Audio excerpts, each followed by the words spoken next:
Good morning, Pilipinas, Luzon, Visayas, at Mindanao. Lakasan natin ang radyo at sabay-sabay na sumigaw ang buong sambayanan ng Ching Positive. Ito na po ang yugto na tinatawag nating Buhay Mo, Inspirasyon Ko. Kilalanin po natin ang isang chemical engineer na nag-top sa board exams pero binayaran ng napakaliit na sweldo sa una niyang trabaho. Ano ang ginawa ng isang chemical engineer para mapabilang sa matagumpay na top 19 elite global ambassadors ng isang networking company? Please welcome to Ching Positive, Jogi Guillermo. Good morning.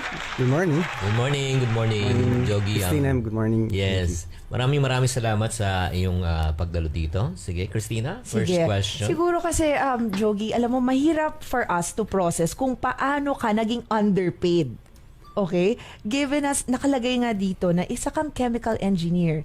Di hamak na talagang mataas na kurso yan. And I'm sure, ibang klase din yung, sabihin natin, yung pinagdaanan mo para makamit mo yung title. Not just the title, but even yung, di ba, yung mga exams na kailangan mong ipasa. How did that happen na underpaid ka sa una mong trabaho? Akala ko nga lang dati kasi pag nakatapos ka, tapos na. Hindi pala. Pag nakatapos ka, Umpisa pa lang. tapos ka rin. Oo. Yung father ko, kailangan siyang pumunta ng Saudi para mas lumaki yung sahod, para mas masuportahan kami. Ilang taong ka no pala? I was grade 2 nung umalis siya. Wow. He worked there for 16 years. Wow. And once a year siya umuwi, 1 month per year. So lumalabas 16 months ko lang siyang nakasama talaga. So tumanda ako sa picture. So technically, you are an OFW child. Yes. Anong nararamdaman ng isang 8-year-old na may alam mo ba na matagal siyang mawawala? Hindi eh. Kaya nga gusto ko malaman Ano yung konsepto yung proseso. no? Oo. Basta aalis daw yung father ko and then para daw mas maraming laruan and pagbalik niya sigurado daw mas maganda yung buhay namin. Kaso nga lang syempre pagbata ka, lagi mong tinatanong na kailan uwi si Papa? Kailan uwi si Papa? Wow. So malapit na gano'n lang. Tapos hanggang sa yun nga dumaan ng 1 taon, 2 taon hanggang sa naging nakasanayan na rin. Kaso, syempre pag nakikita mo yung mga friends mo na pag may event, kompleto sila. Yun yung medyo naging kulang. Oo. Kaya sabi ko, gagawin ko ang lahat talaga para maging buo yung family namin. So, how was that like nung pagbalik niya? And syempre, masaya na. Kompleto na kami. Oo. Yun pala, syempre, kailangan pa rin mag-work. Hindi naman porkit wala na siya doon. Sabihin, mag-stop na rin siya mag-work. Kaso ang problema is, in a way, may edad na siya. Hindi na siya makahanap ng trabaho sa Philippines. Iba na yung orientation dito. Oo. So, ang ibig sabihin, 16 na taon na nagtrabaho, pagbalik dito, ubos din. Yeah, yung naipon nila for 16 years, naubos in just 6 months. Wow! That's crazy. Oo. So ako na talaga, ako yung naging breadwinner sa amin. Kaso nga lang, ang dilema ko is, sa sahod ko, malabo. Pinakamatinding pagsubok na dinaanan mo nung syempre, 'di ba? Ano yan? Question mark yan eh. Liit ng sweldo ko, tapos nothing is really working. You've been trying your best, 'di ba? Pero wala pa rin nangyari. Ano yung pinakamatinding pagsubok na dinaanan mo talaga? So yung lowest point ko is nung one time na nagkasakit yung mama ko. Nagkaroon siya ng problem sa heart. Yung wala kang magawa. So kailangan lang humingi ng tulong sa kamag-anak sa US. Alam mo, Christina, this is a really typical OFW, no? Yung talagang hindi lang nangyayari sa pamilya Jog at marami tayong mga manonood ngayon at nakikinig ngayon. I'm sure. Nakaka-relate kayo. Oo. At yung mga tao ngayon nandun, maari ito'y kapulutan nila talaga ng aral. Totoo yan. Okay, so now, Jogi, ano na yung naging diskarte mo? Given that failed na nga lahat, di ba? Yung dalawang attempts to actually generate income, hindi, sabihin na natin, it fell through. Anong diskarte mo na? One Thursday night, I received a call from a friend ng college days. Hanggang sa mayroon siya daw na-meet na engineer din, about my age, na was making big 6 figures per month. Pag ganyan kasi, I believe kaya yumaman na isang tao, bakit kumikita ng maganda? Kasi meron lang siyang alam na hindi ko lang alam. So, kailangan ko lang alamin ko ano yun. Kasi meron din silang ginagawa na hindi ko lang ginagawa. So, yun pala, networking. So, nung una, ayoko kasi sabi ko, hindi ko yan linya. Kasi dalawa klase ng tao eh. may career-oriented and may result-oriented. Okay, ulitin natin. Career-oriented and result-oriented. Oriented. How would you differentiate the two? Yung career-oriented, eto yung after your schooling, syempre gamitin mo yung pinag-aralan mo. And to the point na it doesn't matter kung magkano ang income mo, importante masaya ka sa ginagawa mo. Okay, Yun oo. Galing ako doon. Parang madaming taong nanlilinya sa ganyang category. Hello. Okay. Nag-enjoy pero every paycheck, yung pera, dumadaan lang sa kamay. So ano naman yung result-oriented? Ito naman yung, it doesn't matter kung anong ginagawa mo, basta moral, legal, ethical. Importante yung take home mo for your family. Oh. So nung nakita ko yung resulta nitong tao na to, sabi ko gusto ko yan, kahit di ko niya yan, gagawin ko talaga yan. Hanggang sa pinag-aralan ko siya. Kasi kailangan yun eh. And I believe you have to master your craft. And kailangan mong matuto sa ibang tao. Kasi the fastest is to learn from other people's experience. Yun ang alam ko. Okay, so, And how would you make sense of yung discovery na kailangan mo pala talaga mag-transition? 'Di ba? And to really set aside kung ano man yung pinag-aralan mo. At saka you have to remember, Chinky, mataas yung tinapos ni, ni chemical Jogi, 'di ba? engineer Chemical yan. engineer siya. kasi pinaka-problema ko dun yung unang-una yung pride ko eh. Kasi syempre, 'di ba, I'm a professional. Yes. 'Di ba? So, kumbaga ano sasabihin ng mga friends ko, bakit andiyan ako sa ganitong klaseng linya.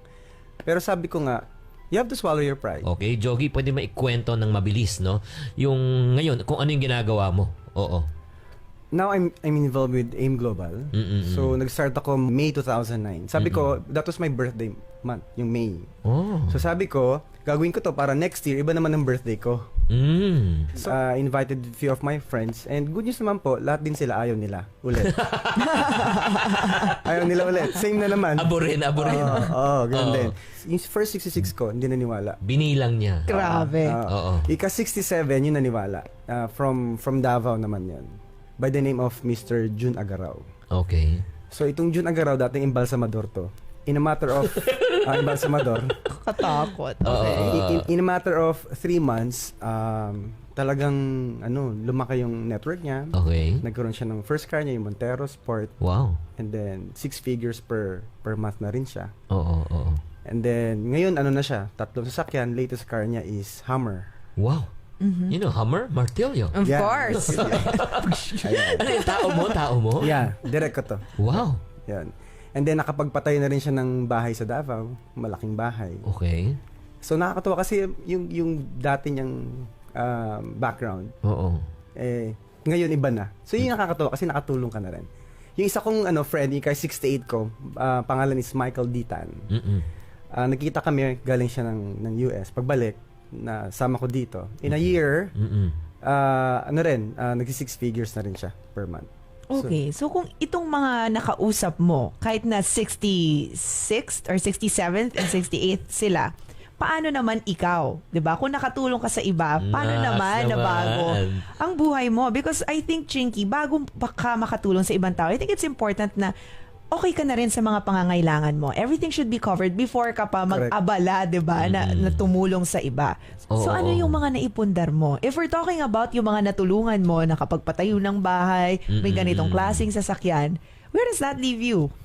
Now I have 4 cars. Yes. Can I borrow one? Okay. Yung first ko is Pajero. Second ko is Tucson. Okay. Yung third ko is yung sports car na Nissan 350Z.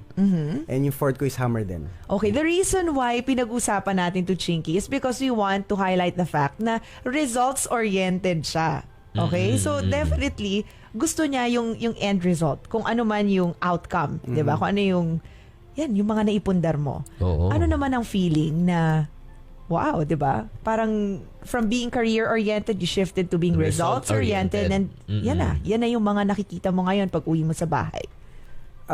Kasi naniniwala ko na kahit na hindi ko ginagamit yung profession ko, I'm still a chemical engineer. So, pwede kong balikan siya. Pero importante sa akin kasi is yung sa family talaga. Oo. So, noong una, yung wife ko, ayaw niya ako ulit mag-network na ulit. Pero dahil nasa kanya na yung ATM ko, mahal na daw niya ako. Ay, nako. Meaning, di ba, importante pa rin, resulta pa rin. Pero sa parents mo naman, interested ako sa parents ngayon. Oo. Ano naman yung kay Pep, mama, papa? Siyempre, di ba, una, sila Negative. negative. Mm-mm. Kasi sabi nila, sinayang ko daw yung career ko, yung pagiging engineer ko.